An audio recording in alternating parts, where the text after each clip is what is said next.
Hello, everybody. Thank you so much for tuning in today. My name is Jesse Mayfield-Sheehan, and I'm coming to you live from Playstead Park in Medford, Massachusetts. Here to bring you live coverage of this Lou Tompkins All-Star League 18 and under division summer baseball game as part of the first round of the 2026 Tournament of Champions. Here today we have in this matchup the hosting second-seeded Medford squad playing host to seventh-seeded Brookline. Well, it's postseason time, folks, and I'm happy to say that I'm not alone bringing you this postseason coverage.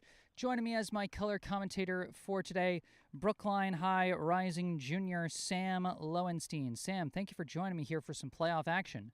2-seed versus the 7-seed. Medford had a really strong 11-4 record going up against a Brookline team at 8-7 right now. Medford won 9-5 over Brookline in the matchup earlier this season. Should be a really interesting one. And again, this is a double elimination playoff. It's essentially best out of 3 against whatever teams you get matched up with. So this matchup, of course, important, but not the end-all be-all for these teams. Absolutely. Brookline, after finishing with an 8-6 record in the regular season, that included a 9-5 loss against Medford earlier this season, like you said. And we're getting this one right underway. On the bump for Medford today is number 15, John Wright. He did pitch for Medford in the regular season matchup against Brookline. And the first batter he's going to face is the Brookline starting shortstop, number 19, Leo Vankowski. Vankowski, over the course of the regular season, he posted a batting average of .281, an on-base percentage of .410, a slugging percentage of .313, 5 stolen bases, was tied for the team lead in runs scored with 13, and posted 5 RBI. He's got a 1-1 count here after fouling off that last pitch to the backstop. Chases the breaking ball low for strike 2. Great off-speed pitch down low from Wright. And in that previous game where Medford beat Brookline 9-5, Wright, although he gave up a couple runs, was able to go to complete game and get the victory. Vankowski sends one up the middle through the gap for a leadoff single. Vankowski, last time against Medford, he went 1 for 4 with a double, a run scored, and an RBI. He's already matched that hit total there with a leadoff hit. And like you said, Sam, Wright, he gave up 5 earned runs against Brookline last time, but a lot of those runs coming late when Medford already had a substantial lead, and he fended off the potential comeback to get the complete game win in that one. Now it's pitcher against pitcher with Noah Klein at the dish for Brookline. He takes ball 1. Klein had a strong regular season, batting average of .429, on base .512, slugging .714, led the team in base hits with 15, tied for the team lead in triples with 3, had sole possession of the team lead in doubles with 4, had 3 stolen bases, tied with Vankowski for the team lead in runs scored with 13, and also led the team in RBI with 12. And currently he is staring down a 2-0 count with a runner on first and nobody out, as he's going to take ball 3 there for a hitter's count. Last time against Medford, Klein went 0 for 2 at the plate with a walk, a sac fly, and an RBI. A lot of these arm side misses on fastball so far from Wright. Hits the zone on that one as Klein taking all the way with a 3-0 count. Still a count favorable to the hitter here at 3-1. Runner at first, nobody out here in the top of the first inning. And Klein slices that one. Looks like it's going to be in play and caught by the shortstop for out number 1. Really good job there from Wright just to jam him on a high fastball there. He's been working his fastball majority on these pitches up high, but missing quite a bit just above the zone. That time he was able to get it in just enough of a good spot to induce weak contact. Now batting in the 3-hole for Brookline, the first baseman today, number 32, Rocky Vankowski. I think that one just barely missed outside. That was a close pitch there. Rocky Vankowski, the older brother of Leo Vankowski. He's hoping he can move little brother along the base paths here with one out and a runner on first is right. Hoping to get little brother off the bases entirely if he can pick him off, or at the very least, keep him honest and have less of a jump towards second. Well, that first pitch was really interesting. Fastball a little bit outside. Nearly a pass ball. May have been a pass ball, just dropped by the catcher, but Vankowski does not elect to go. He elects to go on this pitch as that throw got a little wild, but not wild enough for him to advance further. Leo Vankowski gets the steal of second, while Rocky Vankowski swings and misses for strike one. And a great opportunity here for the older brother Rocky to knock in his little brother. Great jump there from Leo. A runner in scoring position here in the first frame. Rocky hits a grounder over to third. Third baseman holds the runner, but the throw is wild. Rocky reaches on the error, and Leo advances to third. And he's going to stop at third. And there will be two in scoring position off a rough throwing error there. Well, a good job by Hickey to get all the way down to prevent Leo Vankowski from scoring. Really interesting play, though, from the third baseman. He actually does a good job at first. He looks back to second, makes sure nothing crazy happens. Just missed the throw, and it's just a matter of pure fundamentals as Rocky's going down to second now. Runners at second and third, and up comes the center fielder, number 8, Max Kaufman.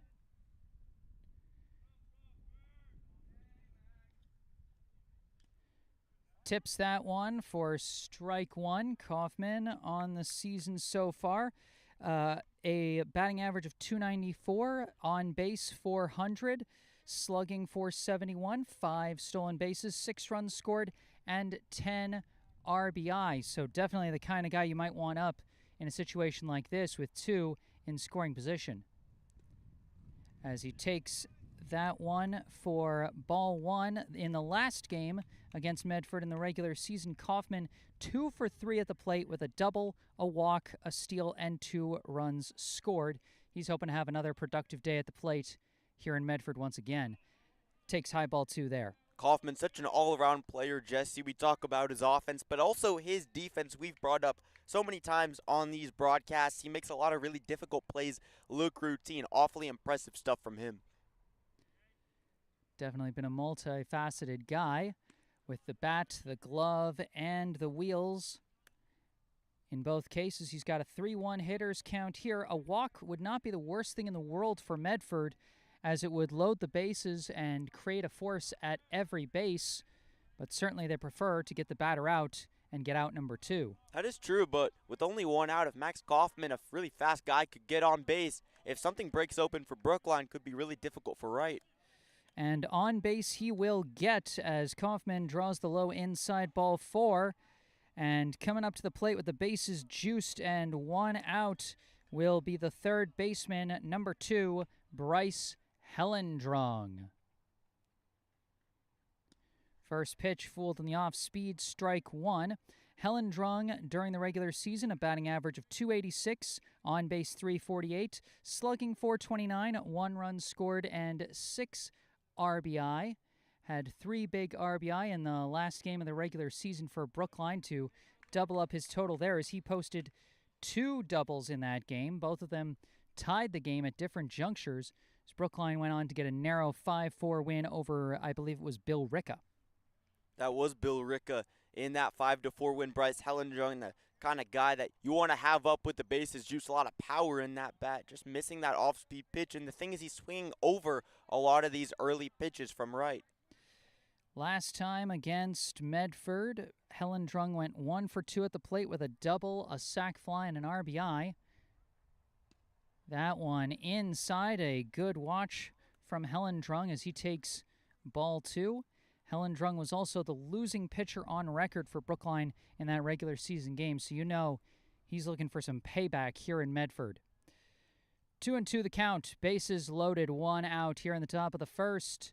Swing and a miss, a big strikeout for John Wright to get the second out. And now with 2 down, up comes the extra hitter, number 10, Harris Hodgson. Great high fastball there from right. Helen Jong, after swinging on top of a couple breaking balls, gets under it. Really good job from right to work it up and down in the at-bat. Strike one to Hodgson, who in the regular season posted a batting average of .333, a really high on base of .565. Actually, among the team leaders in on base, but right now behind in the count 0-2. Slugging .400, led the team in walks with 8. Also had 2 steals, 5 runs, and 2 RBI. Reaches out, hits one. That's through the gap. Great contact from Hodgson, and Rocky is wheeling around behind Leo. Both Vankowski brothers in to score. What a huge hit from Harris Hodgson to get Brookline on the board. You gotta love it, Jesse. The twin tandem comes home for Brookline, gives them a very important 2-0 lead against this pitcher in John Wright, who got that complete game win over Brookline in their regular season matchup. That's such an important moment for Harris Hodgson. Now batting the second baseman, number 4, Tony Carballo, as he gets fooled on the high heat that time for strike one. Carballo back for the first time in a little while after he and his younger brother, Danny Carballo, were on vacation for a little while. But during the regular season, still some big numbers for Tony. Batting average .308, on base .419, slugging .577 as he tied with Noah Klein for the team lead in triples with 3. Also had 3 steals, 9 runs scored, and 8 RBI. And Brookline still has 2 runners on, so they are still threatening with 2 outs, but now they got a 2-0 lead as Carballo takes strike 2. In the regular season against Medford, Tony Carballo went 0 for 3 with a walk in that game. And Jesse, one thing I realized, we talk about Tony Carballo, Noah Klein with their big slugging percentages. And now we talk about Tony Carballo missing on that swing, and that is going to end the inning. But a little reach swing from Harris Hodgson. Just kind of got a little bloop hit through the gap to drive in 2. And just like that, Brookline will be playing from ahead as we move to the bottom of the first inning. But one thing that I was getting to, we talk about the high slugging percentages. You look at Harris Hodgson's stats, really the opposite, Jesse. How many times do you see a guy who has a much higher on base than slugging? It's really a fascinating thing. Frequently at this high school level, actually. But you're right, at the higher levels, it's quite rare as slugging percentages get way up there at MLB. But we actually see it a lot here at the high school level as we get ready to see the Medford lineup. It'll be Liam, Dave, and John coming up. I've got first names listed on the lineup for Medford. I'll be filling them in with my stats from last time as best I possibly can. As we already know, John Wright is the name of the pitcher. And we'll see who else we're able to fill in from last time. Neither of the other two, so we're just going to be going off of first names until we see jersey numbers, and some of them have last names on the backs of their jersey numbers. So, you know, we'll fill it in as best we can as we go, just like we always do. It's kind of like a crossword puzzle. Exactly. Meanwhile, we can at least post some stats for Brookline's starting pitcher today, Noah Klein. You can see during the regular season he had 5 pitching appearances, 3 of them starts, 2 wins, 1 loss, 1 save out of the bullpen, 16.1 innings pitched, an ERA of 1.71, a whip of 1.23, and 22 strikeouts during that regular season. First batter at the dish for Medford is their right fielder, Liam, and he fouls off the first pitch, first strike 1. Liam, I believe, did not play in the regular season game, so we don't have anything to offer for him, as that one is going to miss for ball 1. That breaking ball really traversed its way, started out all the way inside, and then made its way to the outside despite Klein being a lefty. This one a grounder over to short, fielded by Leo Vankowski. Throw to first, pulled the first baseman off the bag. And Liam Powers, number 98, is going to reach on the E6.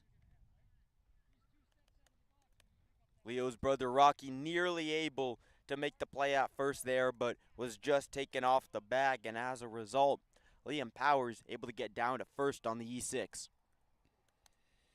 So a runner at first, now batting is the catcher, Dave. Another name I don't quite recognize from last time.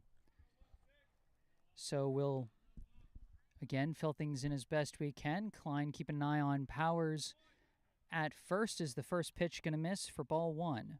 Trying to go inside there from Klein. That's that arm side pitch from him. We talk about it so often, the difference between glove side and arm side, and how if you don't have a good balance, really unrelated to whether you have righties or lefties in the box, that can cause struggles for pitchers if they get in mechanic issues.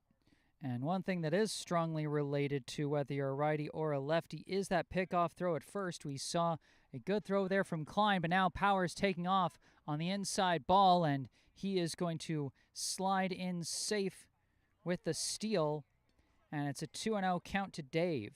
That was a really interesting play, Jesse, because the catcher for Brookline, actually because Dave is a lefty, he kind of hesitated for a second trying to avoid hitting him. Yeah, that one threw things off for Danny Carballo. And now this one lifted into left field. That's going to drop in for a base hit.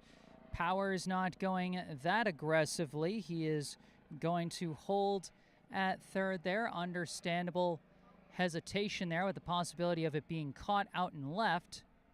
But now, two runners on the corners here with nobody out, and it'll be pitcher against pitcher as up comes John Wright for Medford. Runner going on the first pitch, no hesitation, but he's going to have to go back as Wright swings and fouls that one off. John Wright, the first familiar name from the last game. At the plate, Wright went 1 for 3 with a walk, a steal, a run scored, and an RBI against Brookline as part of that 9-5 win here at Playstead Park. Timeout called. Gotta wonder if Wright saw Dave trying to go down to second there because of the giant jump that he got and still opted to swing. They cut off the throw to second. Leo Vankowski thought about applying the tag but couldn't get it there, and the catcher, number 16, Dave Crohan, makes it up to second. I didn't quite see whether the pitch itself was a ball or a strike. Pitch was a ball. Okay. Way outside. So a 1-1 count. And this one's sliced foul. That'll make it 1-2. Good pitcher's count here for Klein. Great opportunity for him to really weather the storm, and it's in a half inning that's been all Medford. Misses that one high, ball 2. 2 in scoring position and nobody out. A tough situation for the Brookline defense. Easily the highest percentage for scoring for an offense to be in. And we'll see if Brookline can weather that storm, like you said, Sam. 2-2 still the count after Wright fouls that one back. Well, that is the interesting thing, Jesse. It's a higher percentage to score with runners on second and third than with the bases loaded because you don't have the opportunity for the easy double play. That's right. That's one of the fascinating things about baseball. The situation that you would think would be better actually is not higher percentage. Yeah, I mean, that's the thing. There's so many different factors that go into a situation. One of those being, is there a force play anywhere? That pitch going to miss high and in, and it's a full count to Wright. But on the other hand, it's better, obviously, to have runners on second and third than just to have one runner on third because there's the opportunity still for the double play if the runner elects to go home. That one's going to miss, and Wright will trot down to first. Bases loaded with nobody out for Medford. And now coming up will be the first baseman, Ben. Really tough situation for Noah Klein, missing a lot of arm side attempts, trying to work it well, but he's missing a lot outside, and that's been the problem. There he goes a little bit to the inside, but he's just struggled to throw consistent strikes, and as a result, when he does throw strikes, he's been getting hit decently hard, or at least hard enough to make it difficult. 0-1 the count.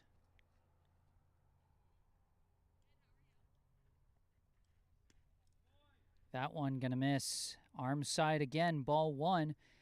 And not a ton of really hard contact for Medford so far. Liam hit a hard grounder that turned into an E6. And then Dave got kind of a slow but well-placed single to left. And then after that, we had a walk.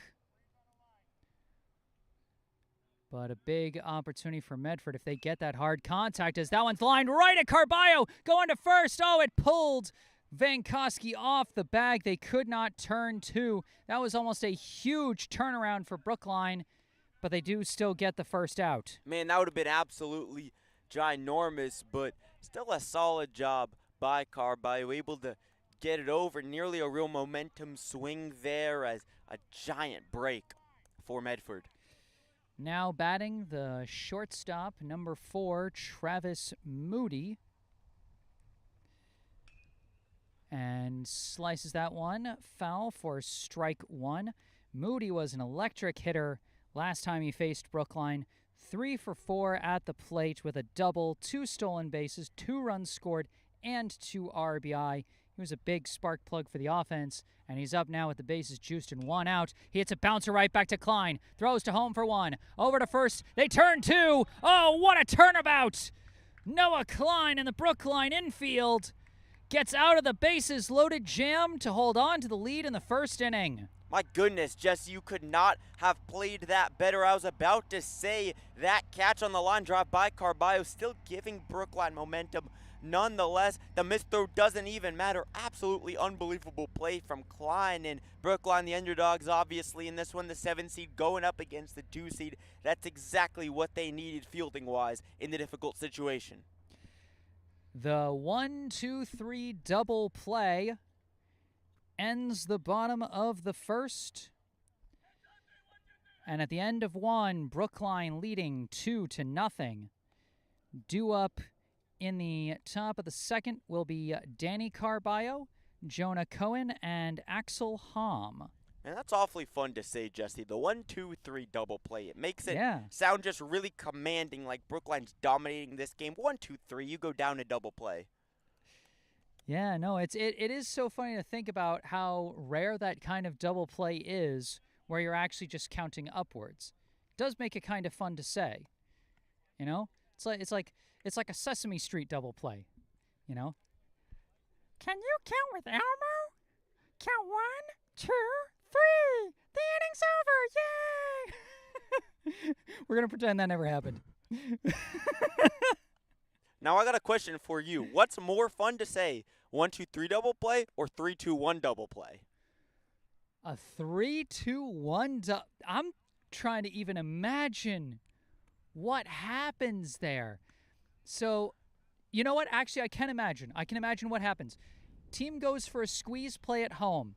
They drag the bunt up the first baseline. First baseman comes in, throws to home, catcher tags the guy at home, and then the pitcher, covering for the first baseman, goes over to first, although normally you'd want your second baseman covering in that situation, but I guess they're just being funky. And so then throws to first to get the batter, 3-2-1 double play. I think that'd be more satisfying just because it is so much harder to pull off. It'd be such a rarity of rarities. Like 1-2-3 is rare enough, but 3-2-1 is like next level rare. That is true. I definitely think 3-2-1, obviously. I was thinking as well the pitcher would have to be covering first base, but what's more fun to say? You're talking alliteratively. Literally. Alliteratively is what I'm at least attempting to say. I don't know if I'm doing a good job. That's a tongue twister. Yeah. Because that's the thing. It's like, how does it sound rolling off the tongue? That's like an alliterative satisfaction, I feel like. It's like satisfying alliteration. I think I'm saying all these words right. Gosh, I hope I am. I think so. Leading off for Brookline here in the top of the second is the catcher, number 3, Danny Carballo.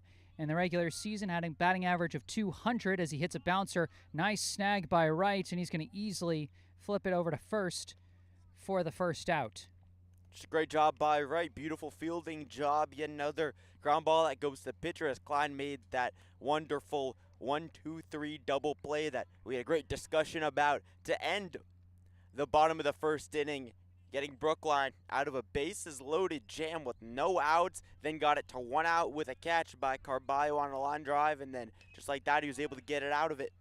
A lift to right center for Jonah Cohen, and he'll get the 1-out single. The Brookline right fielder standing, the Brookline left fielder standing at first as the right fielder, Axel Hamm, steps to the dish. Center fielders played it awfully cautiously, kind of backed up a little bit, didn't make an ultra-aggressive attempt on the ball there. Cohen with a noticeable leadoff from first as Axel Hamm steps in. Cohen taking off on the first pitch. Hamm tried to bunt, but fouls it off for strike one. Axel Hamm in the regular season, a batting average of 167, on base 286, slugging also 167. 2 steals, 6 runs scored, and 2 RBI as Wright is going to check on Cohen over at first, try and keep the runner honest. Hickey nearly got Cohen out there. Cohen was a little bit late coming back in, but Jesse, we talked about this a little bit after the game. The last time that we covered one together, almost got him out again there, but that time Cohen able to get back in more safely. We have to compile the best Sam and Jesse moments on these broadcasts. The Elmo one's definitely going up there. Oh boy. 0-1 the count to Hamm. Checks on Cohen at first. This pitch is going to be low for ball 1. In the regular season against Medford in that July 14 matchup, Axel Hamm went 1 for 2 at the plate with a run scored. Cohen himself went 1 for 3 in that game, so he's already matched his hit total from that game as he almost got picked off there, but slid as far away from the tag as he could. Good fundamentals there. That's the third time they've tried to pick him off. As you said, Jesse, big noticeable leads from Jonah Cohen. He sort of almost got picked off the first time. Second time he was able to get in safely, and then the most dangerous that third time. I believe that pitch missed. Yep, it did. For ball 3. Following the action while typing in lineups that I got last minute at the same time as well. Another throw back. This one not as close. Cohen gets back pretty easily. Well, these throws from Wright have been awfully high when he's throwing it to Hickey. So then even when Cohen is a little bit late coming in, he's able to get in very safely without much pressure because there's that much of a difference in height that Hickey has to make. He has to go all the way down to make the tag due to his tall frame. Yeah, and that's also due to the high throw. That's part of the difference. You know, if you're a pitcher, sometimes you want to throw that pickoff, throw a little low to get a better chance at the tag, but you risk the ball bouncing in the dirt and getting away from the first baseman. That one close again, but Cohen doing a good job hugging the outside of that bag when he dives back to it to make sure that that tagging motion, like you talked about before, Sam, just a little bit longer. Hamm pops one up. Caught in foul territory by the first baseman, Ben Hickey, for out number 2. And we cycle around to the top of the order with the shortstop, number 19, Leo Vankowski. And Jesse, we could make a compilation if we wanted to of Jonah Cohen, his best pickoff tag avoiding plays. Really impressive stuff from him, considering the big lead he's doing. It would be a very unique compilation, to say the least, though. Yeah, that'd be an interesting compilation. As Cohen now taking off, Vankowski takes strike 1. Cohen into second, stumbled a bit. He was thinking about going to third as the throw to second went wide again. But he's going to settle for a steal of second, moving himself into scoring position, hoping that Leo Vankowski can bring him in as he faces a 0-1 count after that pitch. Vankowski got a single up the middle his last time up. He stole second, went to third on an error, and then came home to score on the 2-run single by Harris Hodgson in that first inning. Well, that's a smart move from Cohen on second base, not to go to third because the center fielder came all the way down. Would have been an easy throw out at third. That one is going to catch the outside corner for strike 2. 2 down, a runner at second. Brookline up 2-0. They're trying to add to it here in the top of the second inning. Really good job there from right. Middle height outside part of the plate, able to get the fastball in there. Vankowski lifts this one, but it's in range for the center fielders. My camera work there was awful, trying to,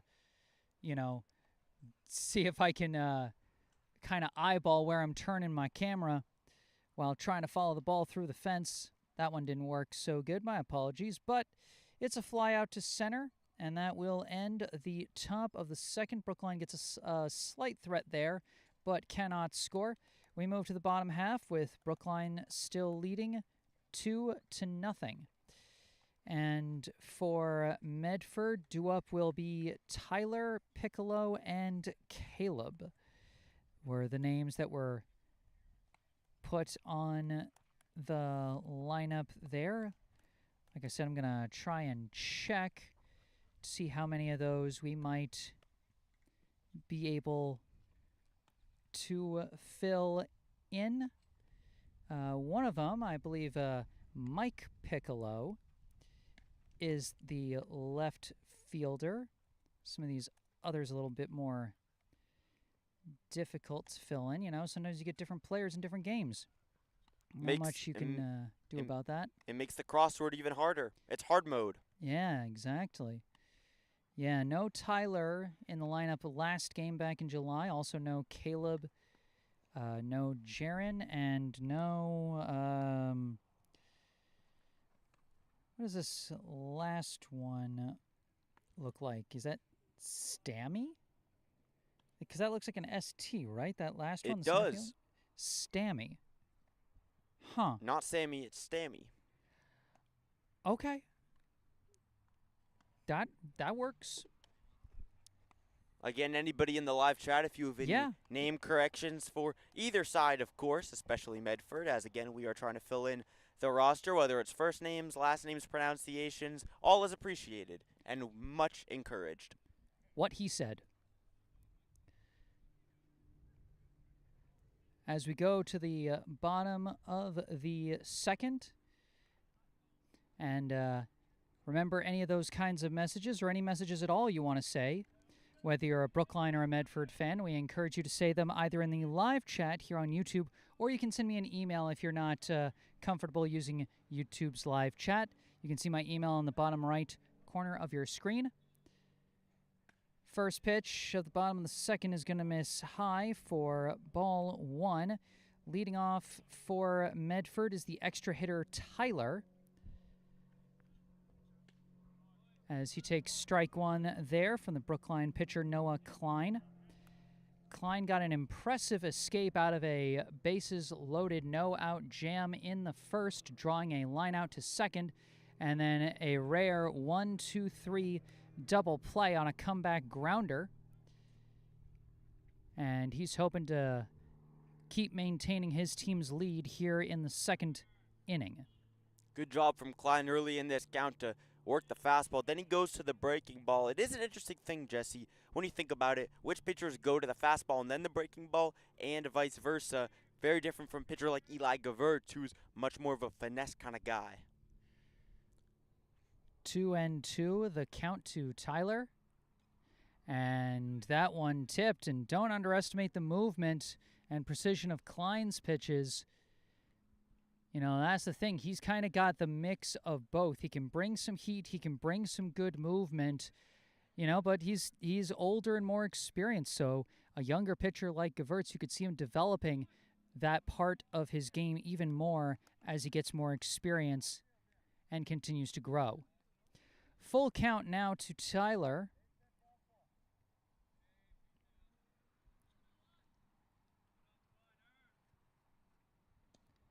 That one misses outside. The arm side misses. Plagued Klein early in that first inning. They're plaguing him again here as he allows his second free pass of the game so far. And a leadoff runner is aboard for Medford. Interesting thing there in the first inning, a lot of those arm side misses high. This one low and away as he's just trying to tag the low and outside corner. That one fouled off. The left fielder, number 2, Mike Piccolo, at the plate. Piccolo back in July in the regular season matchup against Brookline. He went 2 for 4 with a steal, 2 runs, and 2 RBI. Timeout called. And the key is for Klein to be able to throw pitches inside effectively against these right-handed hitters to avoid arm side misses consistently. Goes for the pickoff to check on Tyler at first. You see, after the timeout, Klein fully turned his body to get a more effective pickoff there. That one misses for ball 1, and that's kind of the interesting thing. When you're a lefty, it's like you don't necessarily have to wheel your body all the way around, but you also want to have enough power for a quick pickoff throw. You kind of got to balance things. Slow dribbler into no man's land, and Klein couldn't corral it. Bounced off his bare hand, and Piccolo is going to reach on what will either be scored a hit or an E1. I could see either one being scored. I'm leaning towards an E1 just because if Klein had been able to pick up that ball off the grass, I believe he would have gotten the out at first. So second straight inning with a fielding error for Brookline, and that is going to be a hit by pitch for the third baseman, Caleb, who is also wearing number 11. So we got 2 number 11s. And Sam, would you believe for the second inning in a row, Medford has the bases loaded with nobody out? It's pretty nuts, Jesse. Klein was able to get out of it unscathed after Carballo caught a line drive out, and then Klein with that incredible double play, but oh, could not be caught by Hom out in right field. This is a big hit for Jaron up to second as 2 runs come in, and with 1 swing of the bat, this ball game is tied. that's really tough for Brookline. Hom trying to make an impressive catch. Looked like he could have had a chance at it, nearly did. But again, Jesse, we talk about this every now and then. It's so important to make sure to stay behind the ball because it mitigates the damage. Hom just unable to make the high-risk catch. So important to keep the ball in front of you in the outfield. And Jaron, I believe the name is, gets the 2-run double to tie up the score in one big swing. Still 2 in scoring position and still no outs, as I kind of erroneously marked that it was 1 out there. That's my mistake. At the plate now is Stammy, the center fielder, wearing number 3. So no force at any base except first in this situation, with runners at second and third and nobody out. Stammy hits a bouncer off Klein's glove. Carballo comes in to get it, focuses on the batter at first. That'll be an RBI ground out for Stammy that will give Medford the lead. That's plenty good for Medford, though, despite Brookline getting the first out of the inning. Still a great situation here for Medford with a runner on third base, and Noah Klein doing a good job to get a pitch low in the zone to the outside. Just get a little dribbler over, though, but they're going to have some more consistency. Brookline is, if they want to have a chance to win this game. Too many fly balls to the outfield in this inning. And another thing, Jesse, interesting comparing this game to the Waltham game, that we covered. The tall grass here in Medford as opposed to Waltham, where it plays really differently. Balls go far. We got a balk call, and Medford gets a run. Boy, you saw some infielders charging in. You wonder if maybe Klein got thrown off, seeing if the batter, Liam Powers, was planning on doing something there, maybe planning on going for a squeeze or something, because a balk call is a rare enough thing as it is, but in that situation where you're not even really thinking about a pickoff, such an interesting call. And in fact, Brookline head coach John Busey asking for an appeal to the infield ump, and so they're going to confer on this. If the balk call is upheld, then Jaron comes in to score from third, as a balk is a free one-base advancement for everyone on the bases. Looks like the call is held, and so Jaron does score. Medford now up 4-2 as Liam Powers staring down an 0-1 count with one out, and the bases now empty. Oops. Rough inning for the Brookline defense after they clutched it out in the first inning. Couldn't do it again, and now they find themselves trailing. Well, it's just unsustainable, Jesse. If you're Brookline, back-to-back innings where you give up a bases-loaded situation, they were able to get out of it unscathed in the first, but this time without the defensive heroics that they were able to get in the first, it's just what happens, and every single runner has come across the score that's been on base in this inning for Medford. Yeah, 0 out of 3 scored in the first, but this time 4 out of 4 have scored in the second. Medford flipping the script on Brookline here in the bottom of the second inning. But not awfully surprising. Again, Medford at 11-4, Brookline going into this one 8-6. Medford, the 2-seed, Brookline, the 7-seed. It's not an easy matchup by any means for Brookline. You got to give them a lot of credit to the offensive output that they've been able to get in the first couple of innings. 1-2, the count to Powers. Hits a dribbler back to Klein, fields it himself, underhands to first, and that'll be the second out of the inning. Noah Klein has had an awfully good fielding day between that play and the double play that Brookline is able to get out of the first inning unscathed. He's been very alert, and it's really definitely helped out this team, despite the fact that Klein did have one potential error that got stuck in the high grass. Now batting, the catcher, number 16, Dave Crohan. He got a single to left his last time up, but was left stranded at second after stealing second in the first inning. Fouls off the first pitch for strike one. Just trying to turn on it low and inside there, off speed from Klein. Breaking ball here is lifted out to left once again. Sliding catch is no, it's not made. Cohen could not hold on.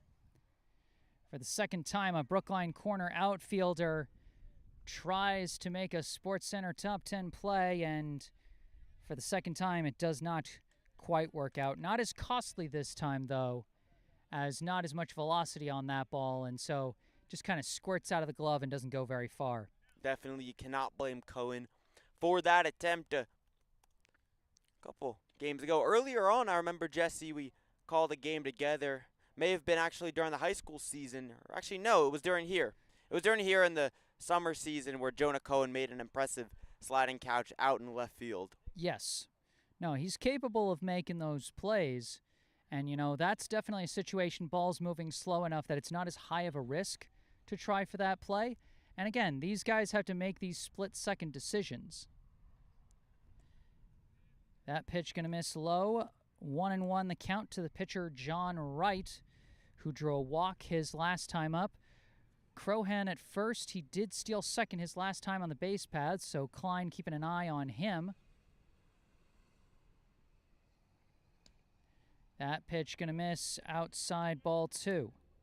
trying to get the breaking ball there, and yet another arm side miss in the first inning. It was a lot of high misses. Here in the second, as the second inning's really gone on for quite a bit of time, it's been a mix of low misses and kind of middle misses there, but it's been consistently missing outside, continuing to be a problem for Klein. 2-2, the count to right.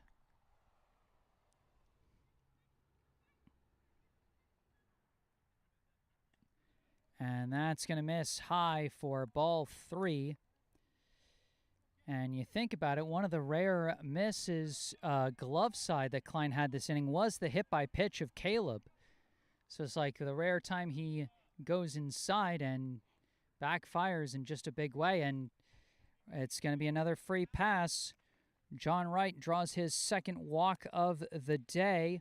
And it's the third free pass of this inning, allowed by Noah Klein, as Coach Busey coming out to talk to his starting pitcher. I think this is the right move. Tough situation for Klein. A lot of control issues, as we've talked about. Jesse, a lot of those arm side misses, the one glove side miss where he goes inside does hit the pitcher. In this bottom of the second inning, it's felt like it's gone on for quite a long time, really. So we were talking about him missing low and away earlier, and it's like, wait a minute, it's been a long way, and we're still in the bottom of the second. Indeed. And we are close to batting all the way around the order here. 8 of the 10 Medford batters have now seen the plate as the first baseman, number 11, Ben Hickey, stands in. First pitch whiffs on it, strike 1. Hickey, his last time up, he lined out to second, almost a double play, but Wright was able to dive back to first on that one. Gets jammed there, and they're going to say that either went off the body or off the plate or something like that. Either way, foul ball, strike 2. That first pitch from Klein, great stuff from him, able to establish it in the strike zone, just whip the fastball down the middle. That's exactly what he has to do in this at-bat in what's been a tough inning.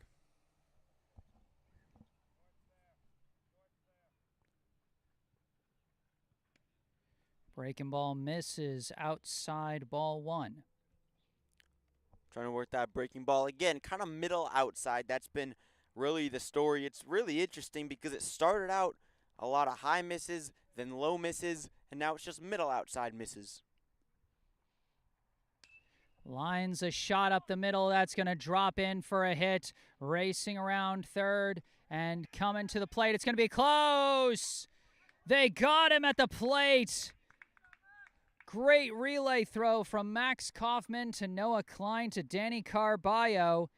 They catch Crohan at the plate, and that is going to end the inning. Brookline gets another defensive highlight to add to the pile. But through 2 innings, they now trail Medford up 4-2. We're going to take a break here, mute our mics, but we will be back with the 3rd inning of this ball game. Stay tuned.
All right, here we go for the top of the third inning here at Playstead Park in Medford, Massachusetts.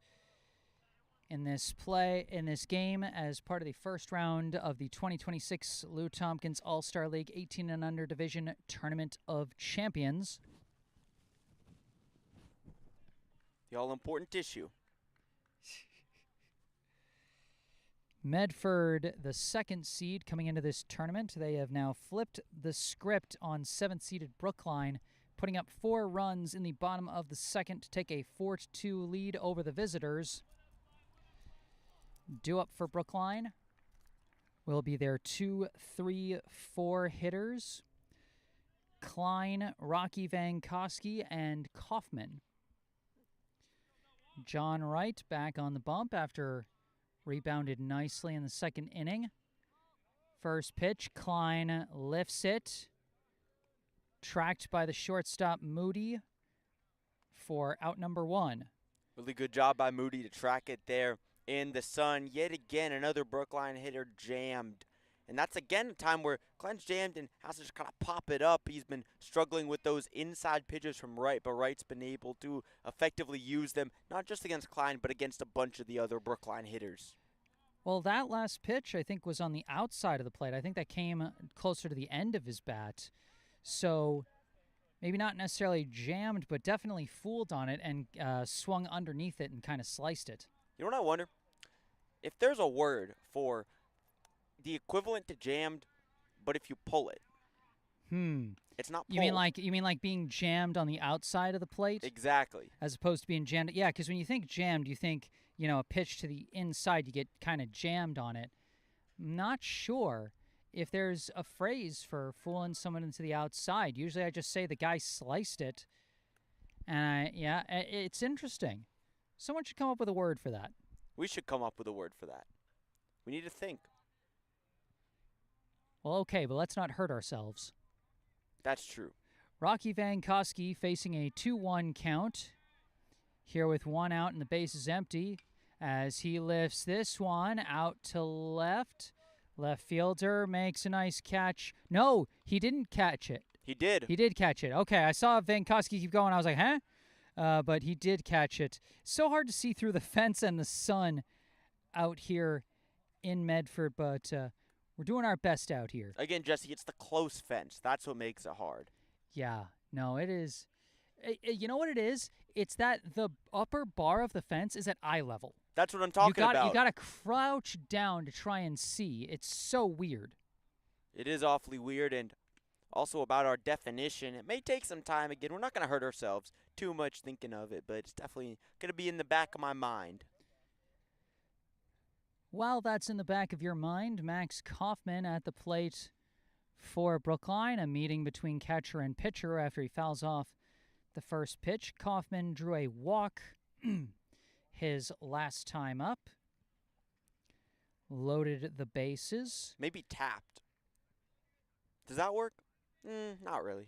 Yeah, I feel like tapped is already taken, for when you get like really light contact, similar to like a bunt. Might even be kind of synonymous with bunt in some ways. Like if a guy bunts it, you might say, oh, he taps it.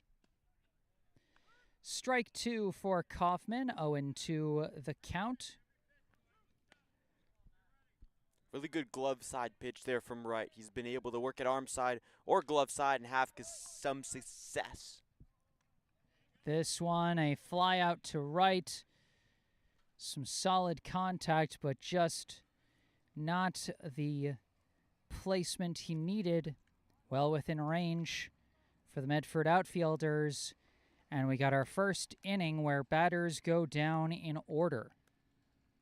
Well, in that inning, Jesse, Brookline actually getting some pretty good contact, all things considering, able to barrel up the ball decently well in some of those at-bats. Just bad placement and great fielding from this Medford side. Medford's such a complete team, and that's why they are the second seed after getting an 11-4 record during the regular season. Going into the bottom of the third, it'll be Travis Moody, Tyler, and Mike Piccolo coming up for the home team, as they'll be trying to add to their lead. Travis Moody had that wild catch out in left field. Or no, somebody else. No, it was not Moody. It was Moody's the shortstop. Moody's the shortstop. Mike Piccolo got that catch out in left field. That for a brief second, thanks to the fence and the sun, I wasn't sure if he had caught it. The fence is pretty tough. The weather's a great opponent of all, but I gotta say the fence is up there too. That is true. An underrated but dangerous opponent. Yeah, no, I remember one game out in Waltham. I had that really tall fence, and I had to deal with rain, all in one day. That happened a few years ago. That was a tough one. That's not the trifecta, but it's that's the trials and tribulations of the job, so to speak. Precisely. Leading off here in the bottom of the third, the shortstop, number 4, Travis Moody. Takes a high ball 1. Last time up, Moody grounded into that rare 1-2-3 double play. Takes that one low for ball 2. Good eye from Moody. Klein trying to work the off-speed pitch down low, not too far to the arm side, but still just unable to consistently target the strike zone. Had all those walks in the last inning. 2-1 now the count to Moody. It's bright sunny evening here in early August. 85 degrees and some impressive humidity after yesterday's rain, as that ball skips away for ball 3. You bet, Jesse. This might be one of the hotter days this summer, at least that I've experienced in terms of broadcasting. Obviously, there have been hotter days, but I feel like humidity makes a big difference because in certain areas, especially out on the West Coast, where it could be 100, but it can feel not as hot. And that's going to be a leadoff walk for Travis Moody. That'll put a runner aboard the third straight inning where the leadoff runner reaches first base. Again, arm side misses for Klein continue to be an issue. Yet another walk. It just continues to be such a problem. And Jesse, well, we talk about the humidity that we have. At least we do not have on a 111-degree day like in Las Vegas with a low of a crisp 88 degrees. And a slight correction, that wasn't Travis Moody at the plate, as this one going to be lifted into right field by Tyler. It's going to be caught by Axel Hom as Tyler flies out for out number 1. But just as a slight correction, the first batter was not Travis Moody. It was number 42, Owen Regan, batting in his place. Now up with a runner at first and 1 out is the left fielder, number 2, Mike Piccolo. Skies this one. Another catch for Hom for out number 2. Back-to-back flyouts to right. 2 back-to-back weak flies there, importantly. Not the best contact for Medford. Klein doing a good job to finally work it to the glove side, and now that he's able to do that, having some success in the inning. Misses that one arm side for ball 1 to Caleb. Regan at first, 2 down in the inning. Klein trying to keep it a 2-run ball game. Rocky Vankowski warming up for Brookline. And Regan is going to advance to second on the wild pitch here, as that'll be ball 2.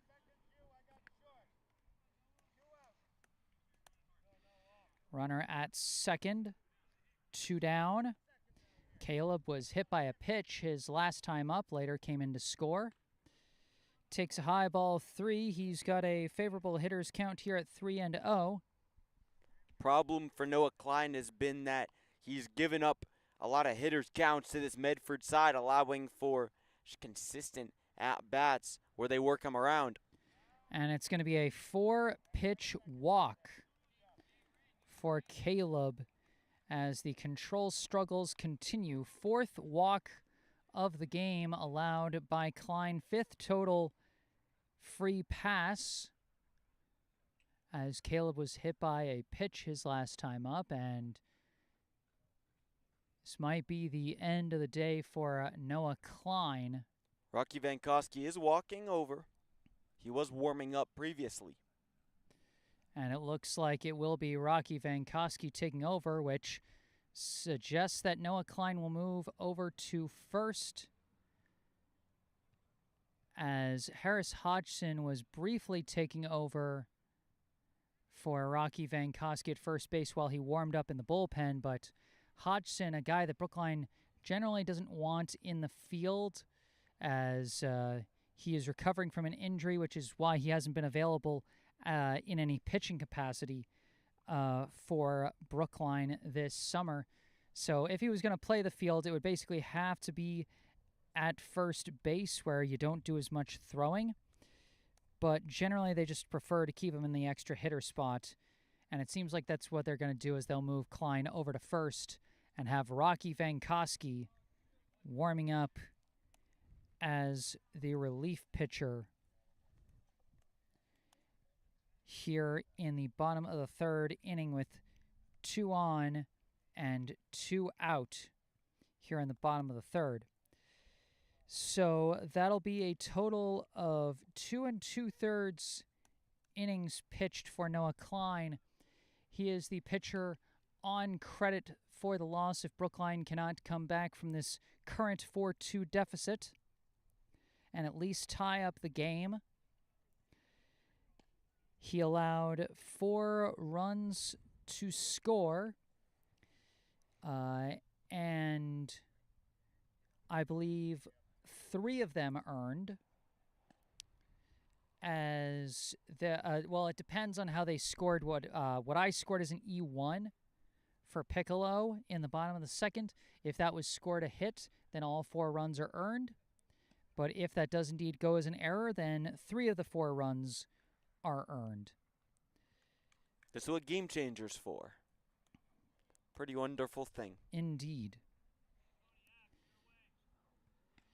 And the first batter that Vankowski will be facing will be Jaron, who got the double to right field that tied the game last inning. So he is 1 for 1. He's got a run scored and 2 RBI already. First pitch, sliced it. Shallow center. Coming in for it is Kaufman, and he's got the catch for the 3rd out of the inning. So 1 pitch to end the frame there gets Vankowski off to a solid start in his relief outing. Medford does not add to the lead at all, but they do chase the starting pitcher off the mound. At the end of 3, our score still Medford 4, Brookline 2. Brookline and Medford, one big difference that has happened in this game between the two sides: when Medford has been at the plate, even though they only have 2 more runs than Brookline, the total time that they're spending on offense has been that much bigger than what it has been for Brookline. Brookline, just these short spurts, they've been really shut down very easily. We're shut down 1, 2, 3 in their half of the 3rd inning. It's just been a real difference in this one. Well, it'll be Helendrung, Hodgson, and Tony Carballo coming up in the top of the 4th, as we are almost midway through this 7-inning game. Game has really sped up in the last couple of innings, as Brookline not giving up any runs in the last one. In the last 1 inning, in the last 2 half innings, but 2 half innings as well, but the last one really went quicker than the one before. Well, yeah. The first 2 innings for Brookline defensively were tough. First inning, bases got loaded. Second inning, 4 runs scored. Third inning, 2 runners managed to get on. Faster, but only ever so slightly, and also kind of held up time-wise by the change in pitchers. So, yeah, a lot of time that Medford has spent on offense this game. While Brookline, they had the strong first inning, but since then only one batter has reached base over the last 2 innings. So you're absolutely right, Sam. Jesse, I may have figured something out. What did you figure out, Sam, as The Bryce Hellendrung faces a 1-1 count? I may be wrong, but the opposite of a jam is a rollover. Rollover grounder. You roll over the ball. I wouldn't call it the exact opposite, but that's definitely... It's similar. It's missing vertically as opposed to missing horizontally. But it could also work. Because a jam is like inside. A rollover is when you hit on top of it, so the pitch was lower than you expected. What we were talking about before was what happens when you miss it to the outside as opposed to the inside. But I gotta say... I think a rollover is an opposite of a slice. Still hunting for the definition. It was a good idea, though. I like it. That's going to be strike 3 for Hellendrung. Caught looking at a pitch to the inside corner. Right, putting some subtle curve on that one. And that'll be the first out of the inning. What a breaking pitch there to the inside part of the plate. Looked like it was going to be a ball too far to the inside for Hellendrung. And then at the last second, Jesse, as you said, that last cut back into the zone, getting strike 3. Hellendrung goes down on strikes for the second time today. Now batting is the extra hitter, number 10, Harris Hodgson, as he fouls off the first pitch for strike 1. Hodgson got that big 2-run single back in the first inning. But since then, the Brookline bats have gone quiet. Wright has not given up a run since that first. Ball 1 there, and in fact, since that 2-run hit by Hodgson, he's only given up 1 base hit and no free passes to the Brookline hitters. One really important thing about Wright for this Medford squad is even if he gives up a little bit of contact, such a resilient pitcher, as we saw in that 9-5 complete game victory earlier back in the regular season and also in this one so far. Indeed, has rebounded nicely after a shaky first inning, and he has been largely in control today as he has only walked 1 batter so far. Hodgson rolls over that one as he fouls it off a home plate. I think that counts as a... Does that count as your definition of a rollover? It could be. I just feel that when you think about it, maybe this is just going off of MLB The Show definitions. I might be cheating a little bit. When you roll over one, when you get it over with the outside, but then you pull it, I feel like that's a rollover. It just gives me the feeling of a rollover. Wait, I thought you said it was about hitting on top of the ball and causing it to bounce. But also it's going to bounce if you get around on it.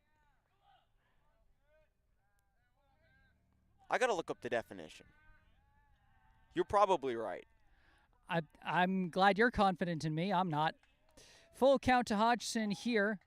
Listen, all I know about rollovers is that they were those things. Who did it? Was it Walmart that did those silly rollover prices that are meant to be like discounts, but then some people would sometimes post on the internet of, no, this is not actually a discount or something. That's what I remember rollover as a discount price. Payoff pitch to Hodgson. Fouls that one off, and it's going to go just out of play. All right, Jesse. All right. I have causes of a rollover according to Google AI, which for this purpose is a credible source. AI overview. Rolling over a baseball is a common hitting flaw where a batter prematurely blah, blah, blah, and then I will get the definition after this pitch.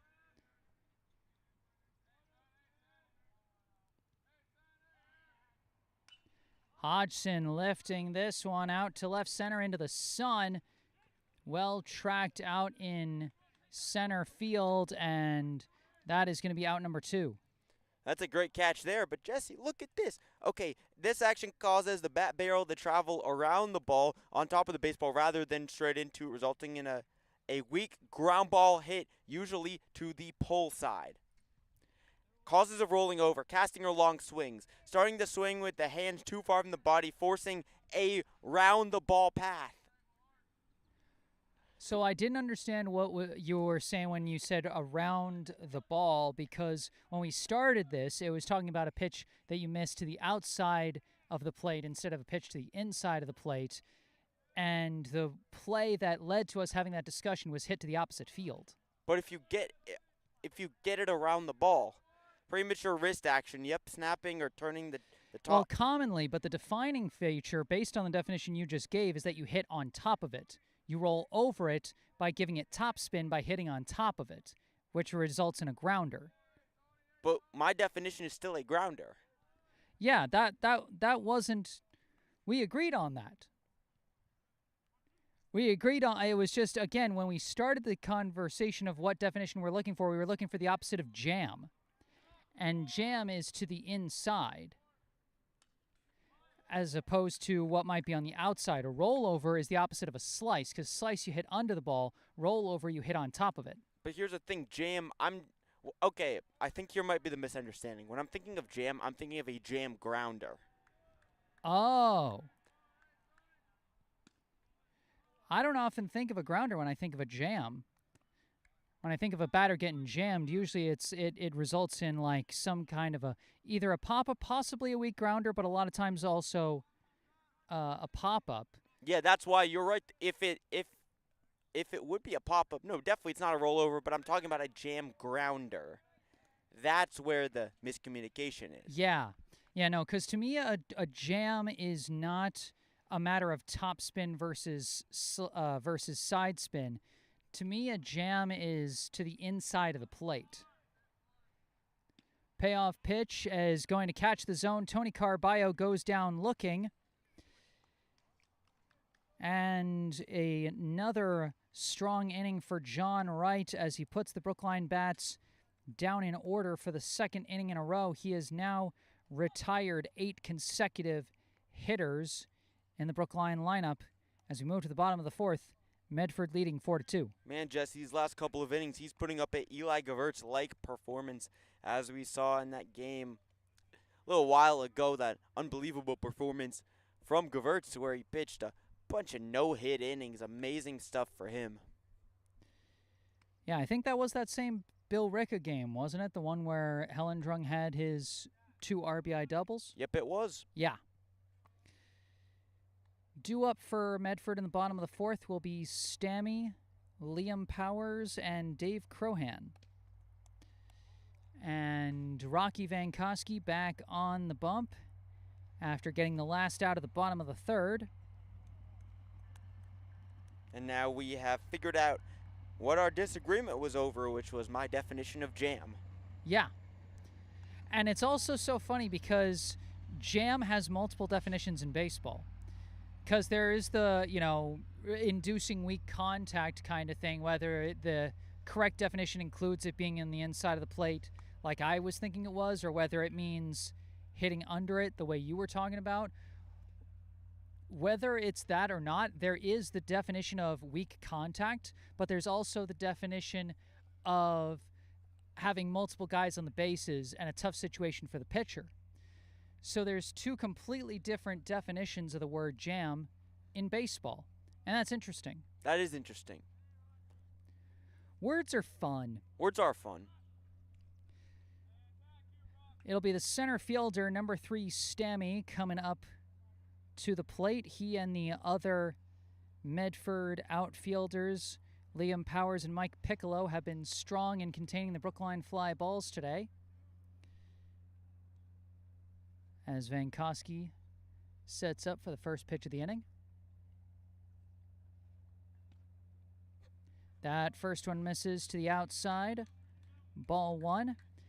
Stammy, his last time up, he got an RBI ground out to second. That gave Medford the lead. Takes strike 1. Got it just at the bottom part of the zone. Umpire calling a lot of low pitches strikes for both teams in this one.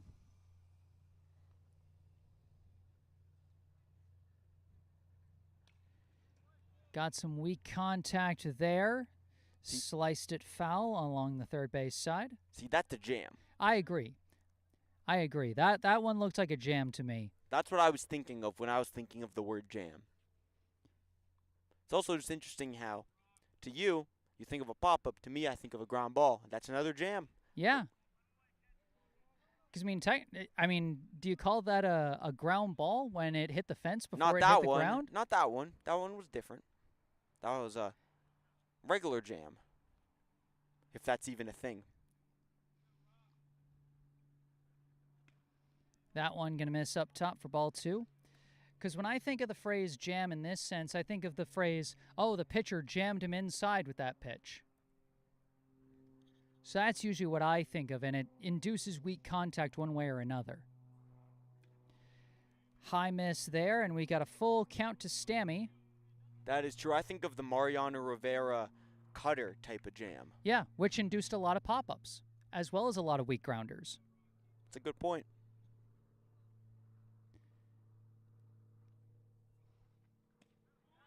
And a nice payoff pitch there from Vankowski to get strike 3. Vankowski doing a really good job in these couple of at-bats that he's pitched in. Brookline settling in, and this game has really settled in after some high-scoring first couple of frames. Both teams have not given up a run for a couple of them. Both teams have only scored in 1 inning so far. Brookline scoring 2 in the first, Medford scoring 4 in the second. All the other frames currently sitting at goose eggs as Liam Powers takes strike 1 there. Precisely. It's shown a testament to the great pitching and really good job by Noah Klein, despite the fact that he didn't have his best day on the mound. He's still able to give Brookline a potential chance to come back by sticking in it until Vankowski was able to come in. 0-2 now, the count to Powers. He is 0 for 2 so far today. He reached on an E6 and grounded out to the pitcher. Low and inside there, ball 1. Trying to work that fastball there. Vankowski forcing Powers off the plate ever so slightly. Still a great pitcher's count.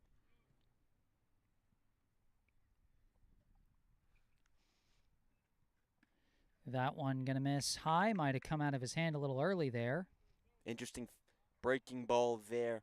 Kind of similar to the pitchers that we see Eli Gavertz throw. Those high breaking balls with the potential of dipping back into the zone. This one lifted out to right field, and it's tracked by Axel Hom for out number 2. Axel Homme's been a busy man out in right. Overall has done a good job. Did have that one misplay that allowed for the 2 RBI double to come in that 4 spot that Medford put up in the bottom of the second. But besides that, he has been very serviceable. He has recorded 3 of the last 5 outs for Brookline, as this one is going to be lifted into center and is caught by Kaufman. Dave Crohan flying out on 1 pitch, and a really quick, efficient bottom of the 4th inning from Rocky Vankowski. As at the end of 4, our score remains Medford 4, Brookline 2. Ultra efficient pitching from both sides the last couple of frames, especially Medford, but Rocky Vankowski doing an excellent job, older brother, of course, of Leo Vankowski for Brookline. And speaking of brothers, it'll be the younger Carballo brother, Danny, leading off this coming inning for Brookline. He'll be followed up by Jonah Cohen and Axel Hom. Brookline will be hoping to get a spark from the bottom end of their batting order in the top of the 5th, as this is a very doable margin that they are trailing at. A 2-run comeback is a very doable thing, but they've only got 3 innings left to try and make it happen. And with John Wright on the mound to add that complete game win against Brookline in the team's last matchup back in the regular season, definitely will not be an easy feat.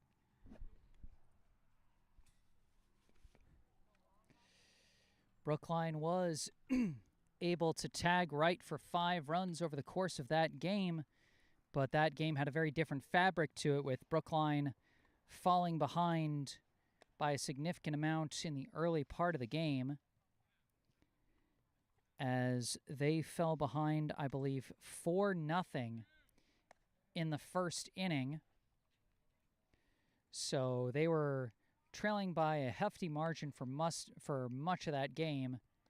And then by the time their offense really got going, they were just behind by too much. So it'll be a question of if their defense can keep them within range of a reasonable comeback long enough for the offense to figure things out against Wright potentially.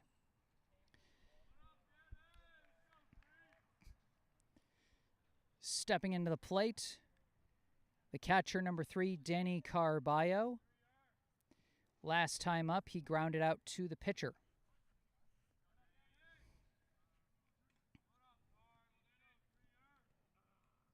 Check swing, grounder, well placed, and I think that's going to be a check swing single for Danny Carballo. Indeed it is. Carballo, an unorthodox single there, an unorthodox infield single for that mark, but he's able to make it work. Great hustle down the line from him, and Brookline with an opportunity here, and now that's the tying runner at the plate. And that's the first base runner to reach base in about 9 batters, as Jonah Cohen tips that one into the catcher's glove for strike 1. Jonah Cohen was the last Brookline batter to reach base before that long streak of 8 straight batters retired. He got a single back in the second inning, stole second but was left stranded as he gets jammed inside there, fouls it off for strike 2. Carballo, off a bit of a lucky bounce on the check swing, stands at first with nobody out here in the top of the 5th. And like you said, Sam, potential tying run at the plate. That's just how manageable a 2-run margin can be. Precisely. Cohen on that first pitch. His swing was right in the ball path, just laid on it. And that one, he slices foul to the backstop, 0-2 the count. Cohen that time just getting jammed and having it go right back. But yet again, Jesse, opportunity for Brookline, most definitely.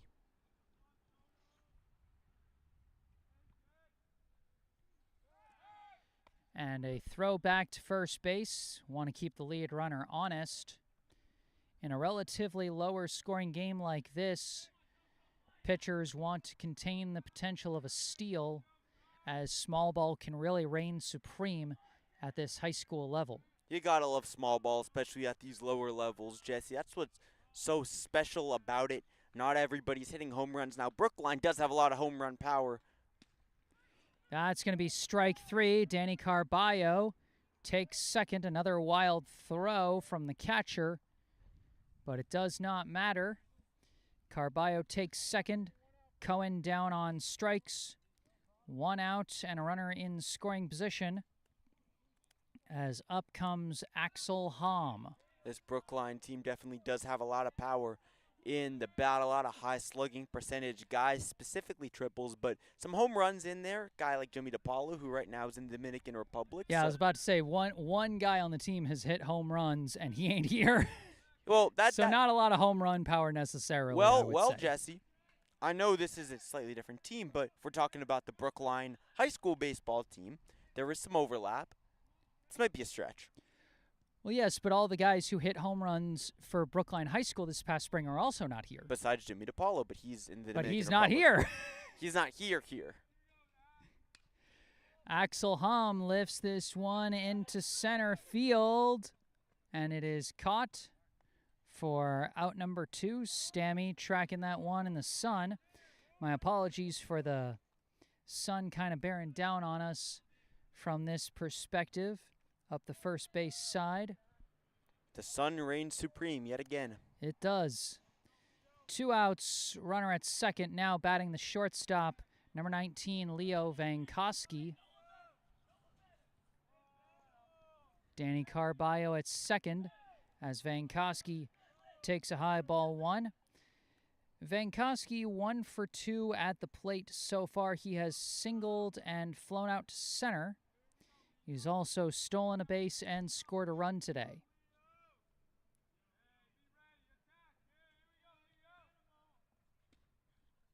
That one catches the inside corner, strike one. May have actually been the outside corner. Looked to me low and outside. I thought he leaned back as it was coming in. Looked hard to tell from these sideways angles. That for is sure. true. Could have made its way across. It looked to be outside by the catcher. Glove positioning. Let's say it hit the middle of the zone. Compromise. You gotta love compromise. Pragmatics here between Jesse and Sam. That one hit the zone. That one either middle or outside is what it looks like to me. I would say middle outside. Yeah. Pragmatics leads to agreement here. There we go. And that one, the low outside corner. Vankowski frozen on that one, and he goes down on strikes. Brookline gets a runner to scoring position, but cannot get him any further. And we move to the bottom of the fifth with Medford still on top. Excellent pitch with outside movement there. Yet another strikeout looking there for right. He's been able to free some Brookline hitters, and it continues, Jesse, the trend of scoreless, quick innings the last couple of frames, and it's been going on for a good while now. It certainly has been. We have not seen any runs scored in 2.5 innings now. And I actually want to check John Wright's strikeout numbers now that you've brought it up. He got 2 strikeouts in the first, none in the second, none in the third, then 2 in the fourth, and 2 in the fifth. So he's got 6 strikeouts, 4 of which came in the last 2 innings. So he really seems to be hitting his groove as the game goes on. The impressive thing is, even when he didn't have his best stuff in the beginning, he was still able to settle in decently well, only giving up 2 runs. And after giving up those 2 runs, since then he has only allowed 2 hits and no walks or even reach-on errors over the past 4 innings. I mean, that's, we post the whip stats for a lot of pitchers over the course of the season. You've seen what those numbers look like. If we were going over the past 4 innings, John Wright's whip would be 0.5 with just 2 hits over 4 innings and no walks. So you guys have seen what those numbers look like. A lot of times they're, a little over 1, sometimes over 2, sometimes even higher if a pitcher's really struggled in a low sample size. But whip below 1 is a rare enough thing, and that's what John Wright has got over these past 4 innings, as he's now going to step to the plate to lead off here in the bottom of the 5th. Whip way below 1 as well. First pitch from Rocky Vankowski, going to miss for ball 1. Vankowski's whip so far through 1 1/3 innings pitched is 0, as he has retired all 4 batters he's faced. That one catching the low inside corner, strike 1. Yet again, another low pitch. The umpire has called a lot of those low pitches strikes. It's been a consistent thing throughout the game. That one a little too low. Ball 2. John Wright so far 0 for 0 at the plate with 2 walks. As again, the difference in free bases can be so huge. And it's part of why on-base percentage can be such a valuable metric, because it's, it's however you get on base. This one lifted over the shortstop into center. That'll be a leadoff single for John Wright, whose on-base percentage today continues to be 1,000. And now his batting average 1,000 as he gets his first hit. Low breaking ball there from Rocky Vankowski. Right, just able to loop it. Just loop it out to center field and get the hit.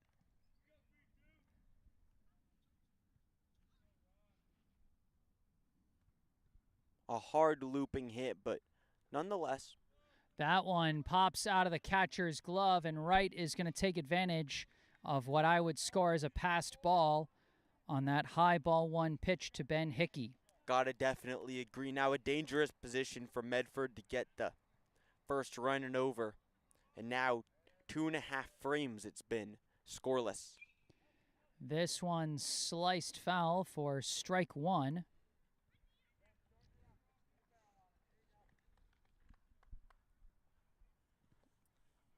Good inside pitch there from Vankowski to get a little jam foul ball.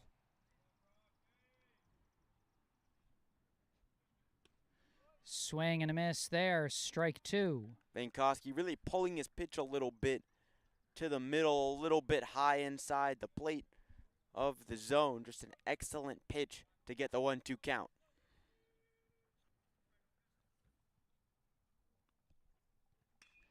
Sliced that one. Klein going back. Oh, just could not catch it over the back of his head. I'd score that a single for Hickey. One of the weirder singles you will see, and we've seen some weird hits today. But that one I would score as a single because that would have required a really good catch from Klein to make that one happen. Definitely, it would have been a Sports Center level play from Klein. Maybe a click below that, but it would have been an unbelievable grab. Definitely a single for me. Runner going. Hickey is going to take second unopposed with the runner at third threatening. Easy steal there. Runners at second and third with nobody out. At the plate, I believe, is Owen Regan once again.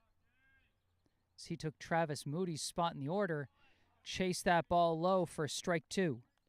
Good breaking ball down low. Excellent chase pitch for Klein. Now getting Moody into an 0-2 count. Regan, his last time up, drew a walk and stole second. Vankowski in a good position pitching-wise. That one going to miss. 1-2. That's definitely a pitch I think you can throw. You can miss a little bit. Down low, still so important to be really effective. 1-2, still a tough count.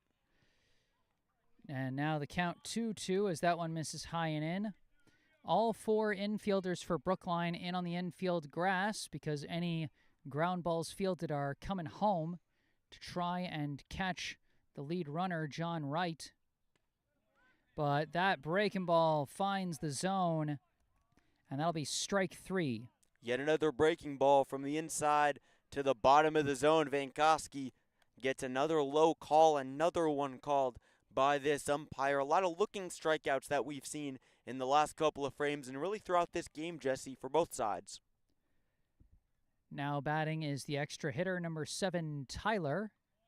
Takes a high, ball one there. Runners still at second and third, one out, so the infielders still pulled in. Can't end this inning on a double play grounder with only a force at first. Low pitch, well covered by Carballo, didn't get too far away. 2-0 the count. Great job there from Carballo, just trying to get the pitch low and away as Vankowski. Try to get another chase pitch, but a tough hitter's count. Grounder over to third, fielded by Hellendrung, thrown to the plate. Carballo easily makes the tag. Textbook fielder's choice play at the plate. That is precisely why they bring those infielders in, and it prevents a run there. You gotta wonder, Jesse, if you're Medford, why you bring that runner home with the potential chance of getting the bases loaded and one out. Definitely a reasonable choice to try to get the run across, but interesting and perfectly executed for Brookline. Throw over to first. And I feel like part of it is, on a play like that, if you're the runner, you've got to, make a decision and just make that jump for home. Because if you hesitate, you're going to get caught between the bags. And so I can understand that those plays aren't always that automatic. All you need is a weird bounce or a weird throw, and all of a sudden that play is blown up and a run comes in. So I feel like it's typical to send the runner on those plays, dare the defense to execute, especially at this level. But I could definitely understand your thought of, is there a situation where maybe you say, I'm not going to go this time? You wonder. But I think with it being at, at third, it's like, okay, the guy's right next to me. If I try and retreat back, he's just going to tag me. So. Understandable, for sure. Understandable. At the plate, Mike Piccolo. Runners at the corners, 2 down. Lifts this one into right. Hom going back, makes the catch. And that will end the bottom of the 5th. So Medford, despite getting runners to second and third with nobody out, the Brookline defense again comes up big and keeps them off the scoreboard. At the end of 5, the score still Medford 4, Brookline 2. We're going to take a quick little hydration break here and mute our mics, but we will be back with the 6th inning of this ball game. Stay tuned.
All right, here we go. Top of the 6th inning of this Tournament of Champions game between Brookline and Medford.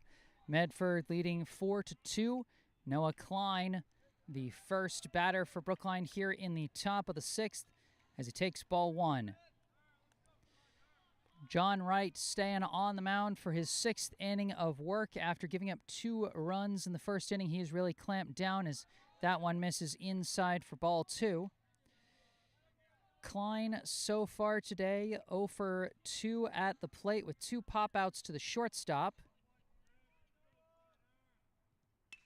Hits a hard grounder, but that is going to skip foul up the first base side. That one went along the fence here in Medford, Massachusetts. Really interesting. It kind of skidded across a little bit. Not your average grounder. Really in between a liner and a grounder, I'd say, Jesse. Yeah, definitely a hard grounder. Sizzling grounder. Sizzling, I like that. That one missing low and in for ball 3. Yeah, it's enough to make a guy want to go to Chili's or something. Precisely. 3-1 the count to Klein to lead off this inning. Sizzling hot. Up. Some kids lost a soccer ball over the fence out in right field, and they had to get that out of there. Don't want any foreign objects interfering with the action here. And I got a question for you, Jesse. Yes, sir. What are some of the great foreign object in play or on the field moments in your broadcasting career that you've called? Well, first we're going to narrate this well-hit ball from Noah Klein as it heads to the wall in right field. Klein going up to second. He's going to stop there. A leadoff double for Noah Klein. Could this be the spark? Potentially could be. Potential great opportunity here with the current pitcher for Brookline, Rocky Vankowski, coming up to the plate. Great opportunity they have.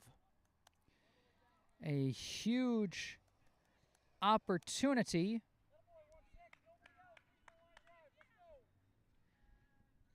Rocky Vankowski standing in. Runner at second, tying run at the plate.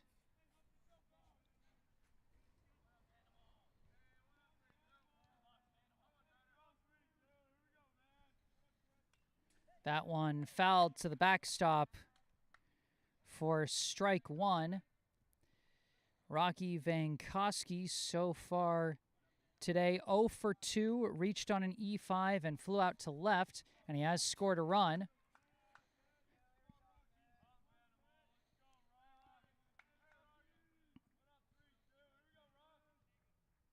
Chase that one in the dirt, strike two. Excellent pitch down low, breaking ball from right. But in the last inning, Brookline also got a runner on, had some opportunities, and were not able to make it count.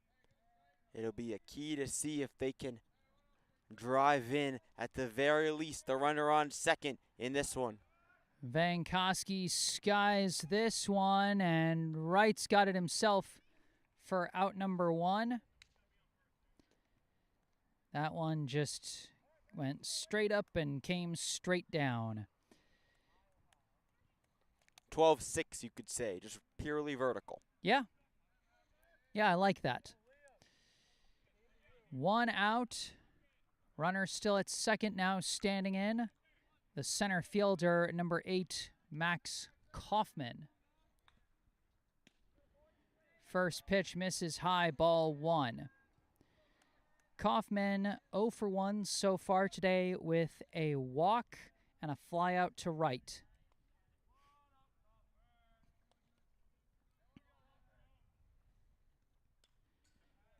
Fouls that one, caught chasing low again. Those dipping breaking balls from John Wright have been fooling the Brookline batters a fair amount today. Definitely interesting thing, Jesse, in this game is that Wright has been working in those breaking balls early and in the middle of counts, not exclusively as strike three pitches. Definitely keeping the Brookline batters off kilter. As Kaufman takes that one high and away for ball two. Wright's been able to incorporate them well enough, though, in the middle of counts with swing and miss, or at the very least getting strikes on foul balls, that he's able to go back to the fastball and get either weak contact or strikeouts.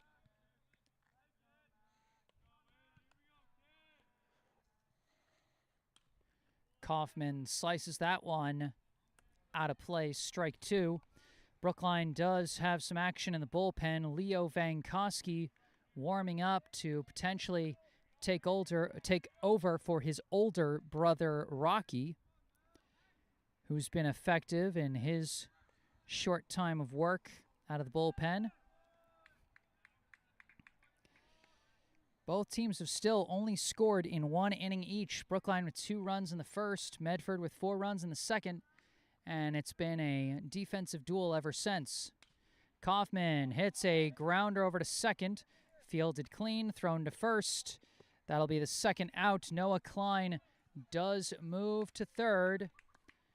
Brookline with one last chance to try and bring him home, as Bryce Hellendrung will step to the plate. He has not put the ball in play yet today. 0 for 2 with a pair of strikeouts. He's got a chance to drive in a run here with the runner on third, Noah Klein. But he's got to get a base hit. A sac fly won't do it. A ground out won't do it. He's got to get on base. First pitch misses low, ball one. And then, of course, a free pass wouldn't do it either. So it has to be a base hit and nothing else, unless Klein can come home on a wild pitch or passed ball or a balk. We have already seen a balk in this game, though. That is true, as Hellendrung fouls that one off for strike one. And, of course, technically the other way that Klein could come home would be on an error if Hellendrung hits into a fielding or throwing error. Or a wild pitch.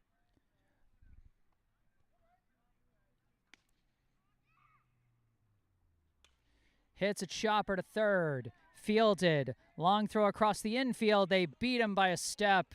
And that'll be the third out of the inning. Brookline leaves another runner in scoring position stranded. And that ends the top of the 6th. Brookline's going to have just one more chance in this one. They are down to their last 3 outs. As we move to the bottom of the 6th inning, they're going to stick with Rocky Vankowski for the time being.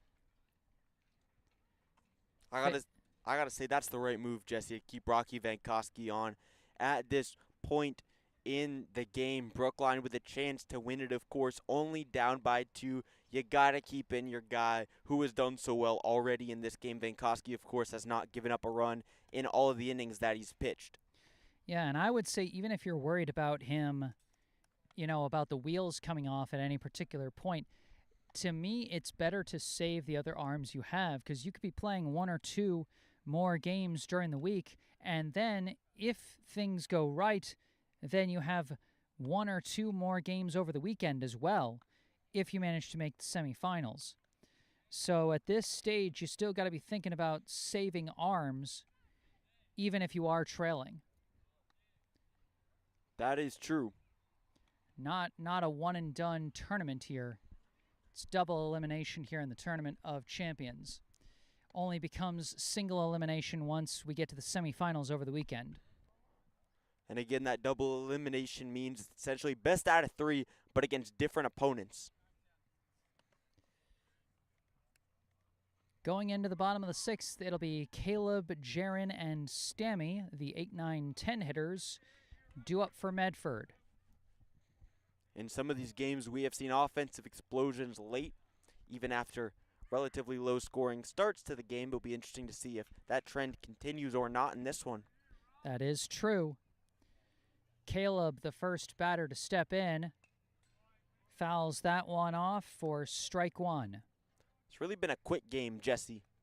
When you think about it, it was a long first 2 innings just in terms of pure time length, but ever since, it has zipped right along.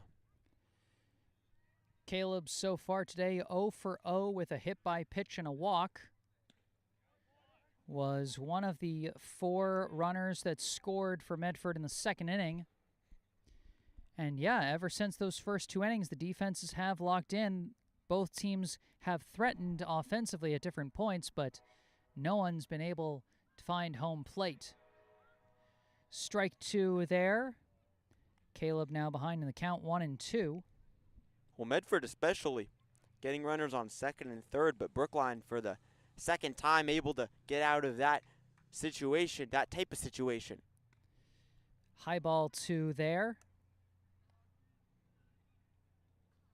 I like the way that Rocky Vankowski is pitching, working it around high-low, mixing his pitches up well, and not giving up, not getting himself into real hitters' counts.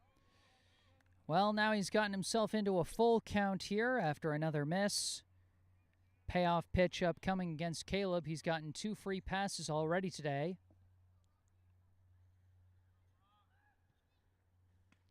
And he's got his 3rd free pass.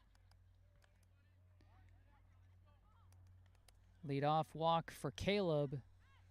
And Rocky Vankowski's got to be careful. If his control leaves him, then, the team might start thinking about going to the bullpen again.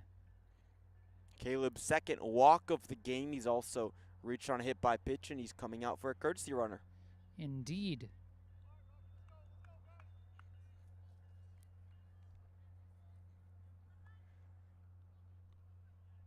The one running in his place, O'Keefe. yes, will be number 6, who I believe is Calvin O'Keefe. Yep, indeed it is. He was the starting right fielder in the regular season game against Brookline. Now being checked at first base.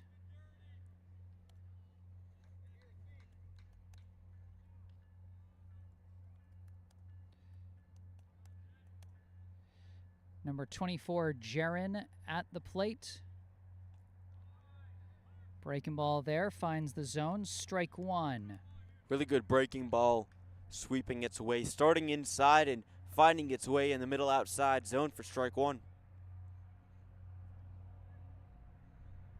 Not the biggest lead from O'Keefe on first. That one gonna miss outside, ball 1. That one just missing. Carballo unable to get the frame job on it. Almost was able to get around it as the commuter rail crosses right next to. There's actually 2 trains here at Playstead Park. Yeah, we got the commuter rails going in opposite directions, although one of them seems to, the one going from right to left seems to be only one car. So it might just be like, or nope, there's the rest of them. There's the rest of the cars. For some reason I thought it was just one, but nope. Two long sets of cars going in opposite directions on the commuter rail just over yonder there. And the one from right to left is moving much slower than the one from left to right. That one's going to miss low, ball 2. 2-2 the count. Jaron 1 for 2 today. Had a 2-run double in the second, and he flew out to center in the third. He was the first batter that Rocky Vankowski faced after taking over for Noah Klein.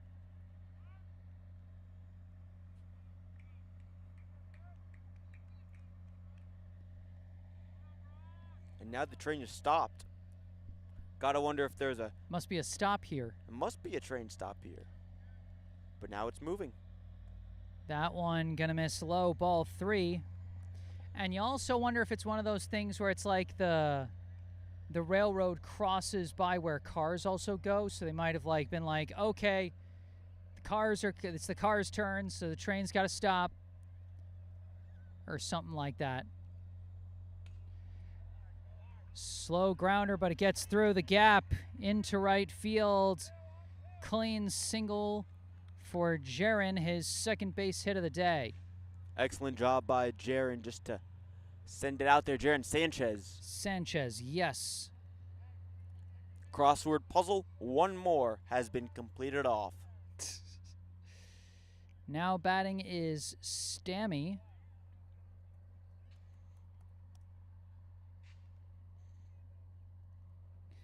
And we did see Jaron Sanchez the last time. Wasn't fast enough to fill it in when I was bouncing all over in the early innings. Bunt laid down, charging in, and Hellendrunk cannot pick it up fast enough as Stammy legs his way up to first base.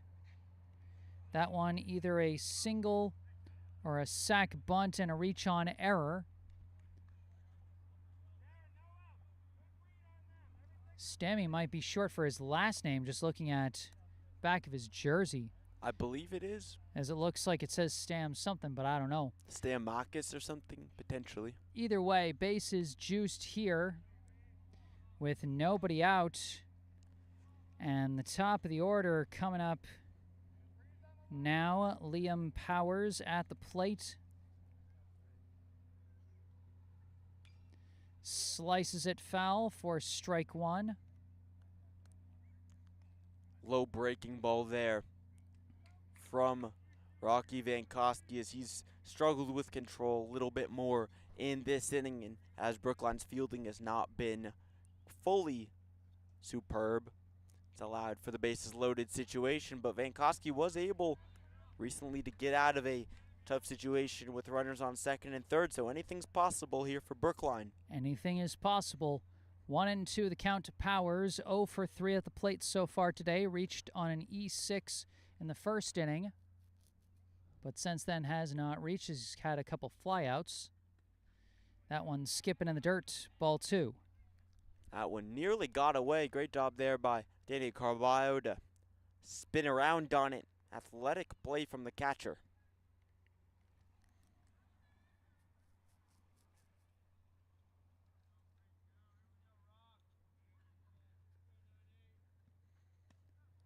And another one misses, and we got another full count here.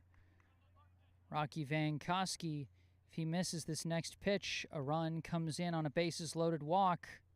Important payoff pitch coming here.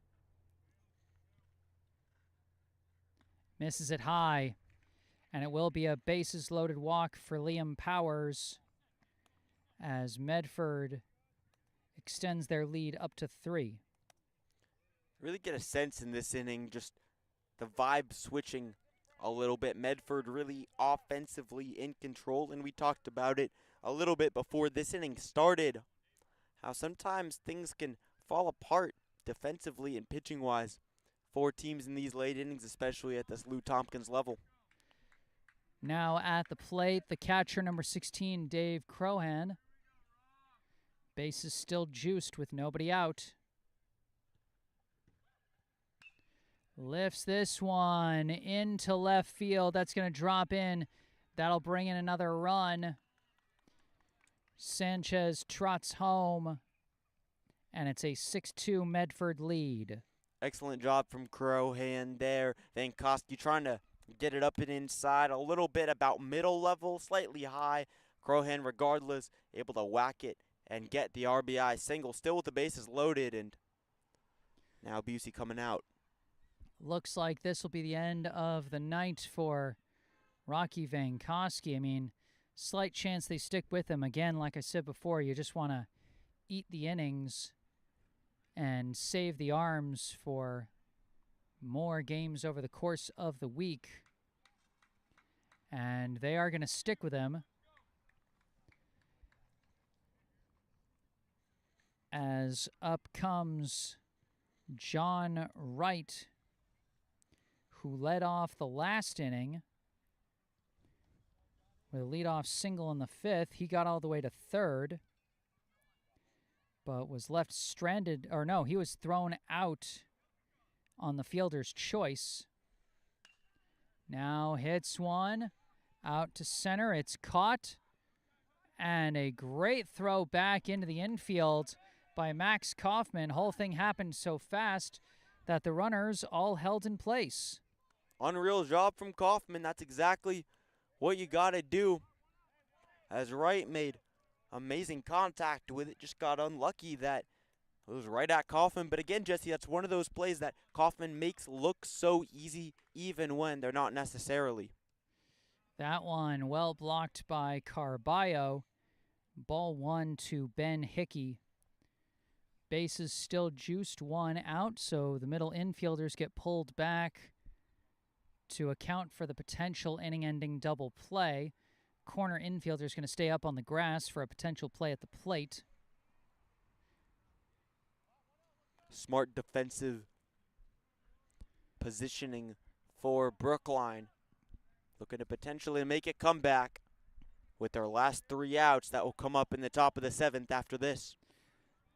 Looks like they're pulling in all 4 infielders now, as it's fouled off by Hickey for strike one. So right after I said it, Brookline opts to switch their infield strategy, focusing on the potential out at the plate.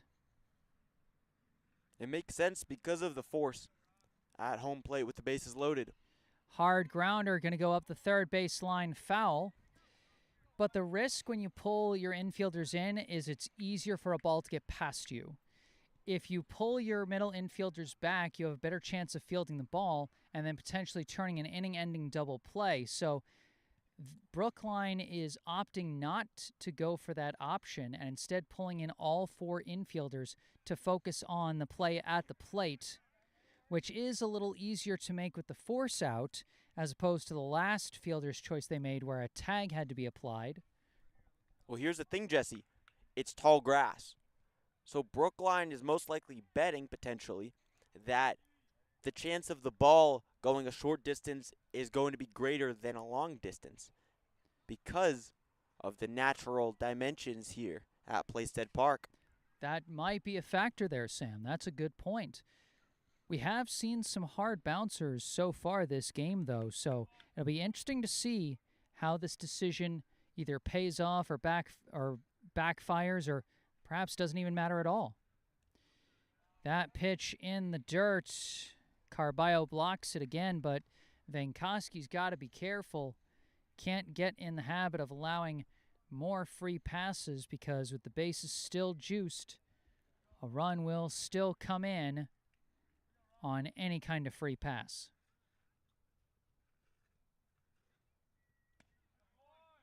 That one just misses to the outside, so close to strike 3.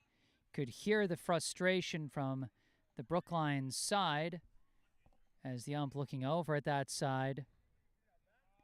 It's been a tough game, but you can't let the frustration get to you as Rocky Vankowski still gets the strikeout. Went for the low-dipping breaking ball, and it paid off. Wonderful pitch there from Vankowski, and that's the resilience that you love to see for this Brookline side. Didn't get the call on the pitch, low and away the pitch before, but that time able to go for the pitch, gets the hacker swing, and he gets the strikeout. First pitch to, I believe, Owen Regan as he takes a high ball 1.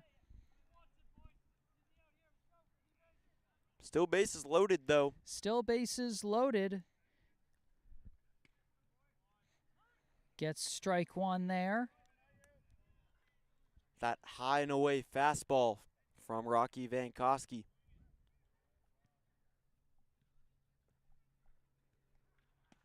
That one misses to the outside. Danny Carballo again doing a good job of keeping the ball in front of him, as wild pitches can potentially bring in a run in this situation as well.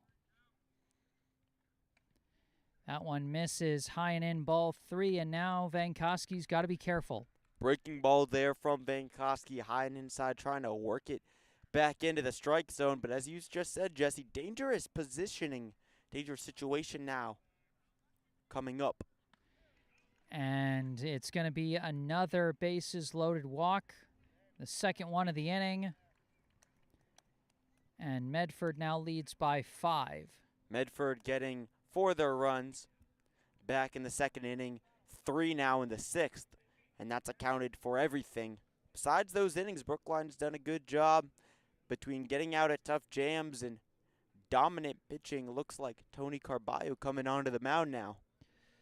Well, in this situation, whatever reliever you bring in only needs to get 1 out, so this could potentially be a very low pitch count kind of outing. And that would still leave the guy available for any future games afterwards. So in this situation, you're definitely hoping that Tony Carballo can get this inning done quickly, as he'll be facing Tyler Valente.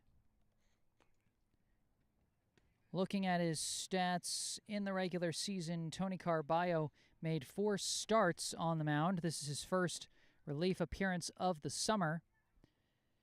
He pitched 13.2 innings across those 4 starts, got 2 pitching wins and no losses, posted an ERA of 2.56, a whip of 1.46, and 9 strikeouts. Overall, really good stuff from Carballo, that kind of guy that you definitely want to have in, especially if you can use him in a situation like this. Low pitch count, get him in, potentially get the 1 out, and then go hit. Brookline looking to pull off a real miracle comeback in this one. But again, it is double elimination, so this game is not the end-all, be-all.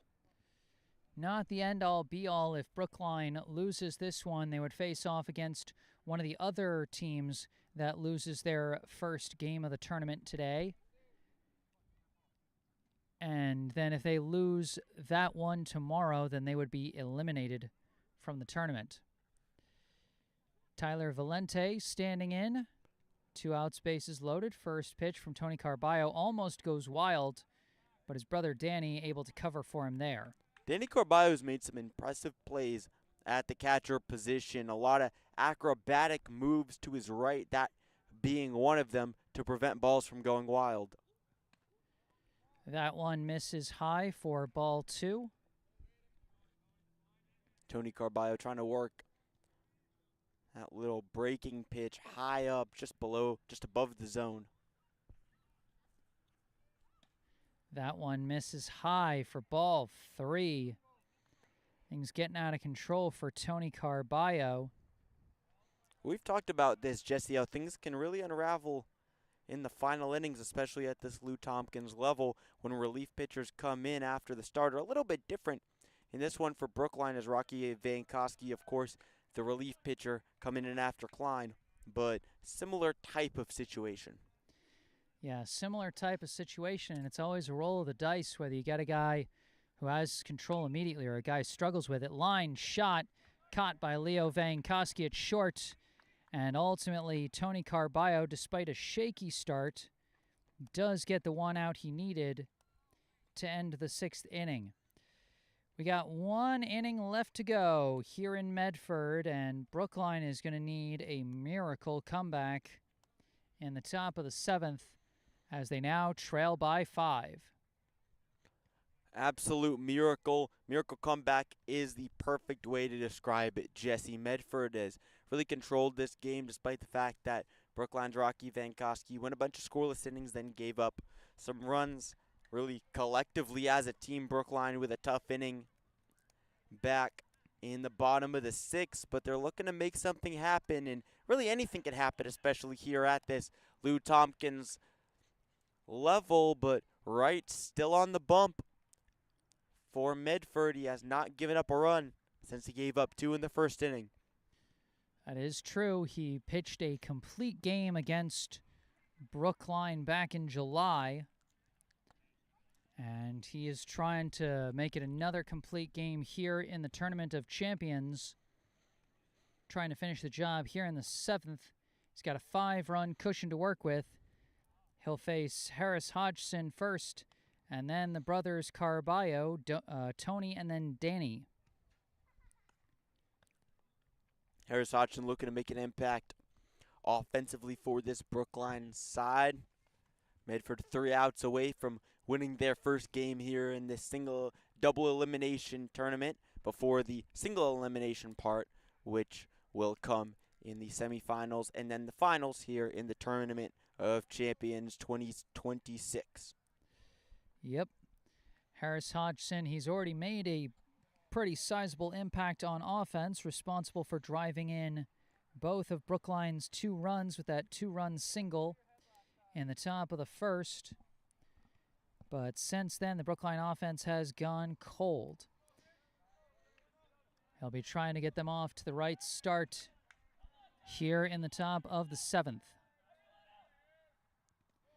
First pitch misses low and in, ball 1. That pitch just pulled quite a bit, really far inside.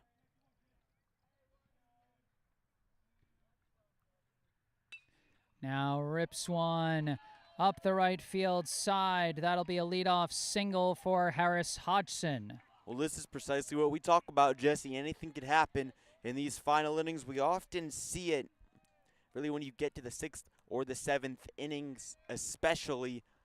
Really, anything could happen in a game. The fabric of the game can change so much. A game that can be awfully low scoring can potentially unravel, and with a powerful hitter at the plate, Tony Caraballo, chance potentially for Brookline.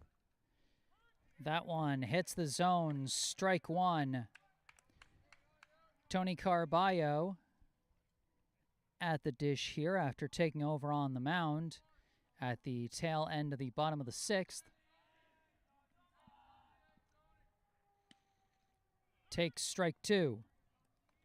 Outside pitch there to Caraballo. Really well placed. Middle outside part of the plate. Now an 0-2 count. Difficult for Tony Caraballo. He has struck out twice today, and he strikes out again. Breaking ball got him there inside. Curved back into the zone. Caraballo mistiming it. He strikes out, and now his brother Danny at the plate.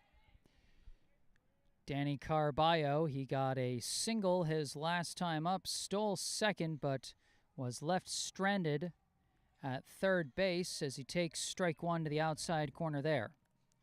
Wright's been such in command of his stuff despite giving up a hit or two the last couple of innings. He's just looked very in command. These quick outs of Brookline, whether they're outs on contact or strikeouts, his presence has been awfully felt. 3 hits allowed by John Wright since the first inning. Or actually 4 now with the single by Hodgson. As that one misses for ball 1. Caraballo got a single in the 5th. Klein got a double in the 6th. And Jonah Cohen got a single in the 2nd. But that's been the only base runners for Brookline since that first inning. Caraballo sends one, but right at Caleb Jackson for a line out. And the second out of the inning Brookline down to their last chance. Great contact, bad placement. It's really summed up a lot of this game for Brookline. They've had a real big number of those where Brookline hitters hit it well, but just right at fielders for Medford. And with the way John Wright's pitched, Brookline, the fact that they have not been able to catch any breaks, have really struggled offensively. Jonah Cohen representing the last chance for Brookline here. Staring down a 1-0 count. Gets jammed inside. Ball looks playable. Catcher's got it. And that will be your ball game. The final score here at Playstead Park in Medford, Massachusetts. Medford 7, Brookline 2.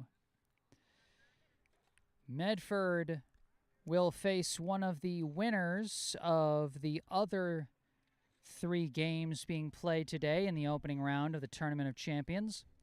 Brookline will face one of the losing teams. Those games will be played tomorrow. And so if Medford wins tomorrow, they punch their ticket to the Lou Tompkins semifinals. If Brookline loses their game tomorrow, their season comes to an end. Well, that is going to do it for this one. Alongside Sam Lowenstein, I am Jesse Mayfield-Sheehan. If you enjoyed this broadcast, be sure to hit that like button and subscribe to the channel. Be sure to go down below to the description section where you can see the link and phone number for our local charity spotlight, which I neglected to mention before, but I'm going to mention now. Our local charity spotlight for today, the Brookline Community Foundation.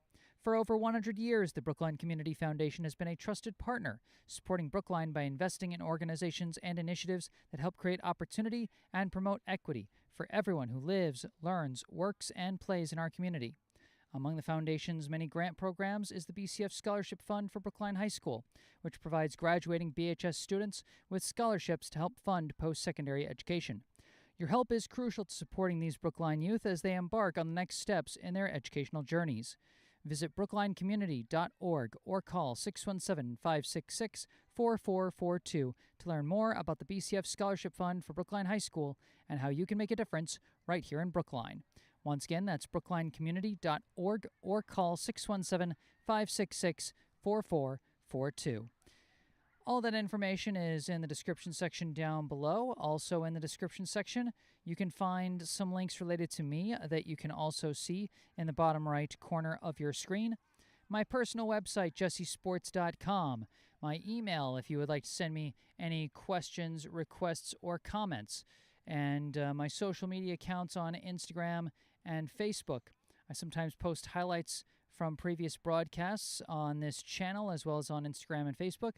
So be sure to follow me and to have a look out for those there. But for this broadcast, that's going to do it. Medford 7, Brookline 2. Alongside Sam Lowenstein at Playstead Park in Medford, Massachusetts, I am Jesse Mayfield-Sheehan. Thank you all for watching, and have a good night.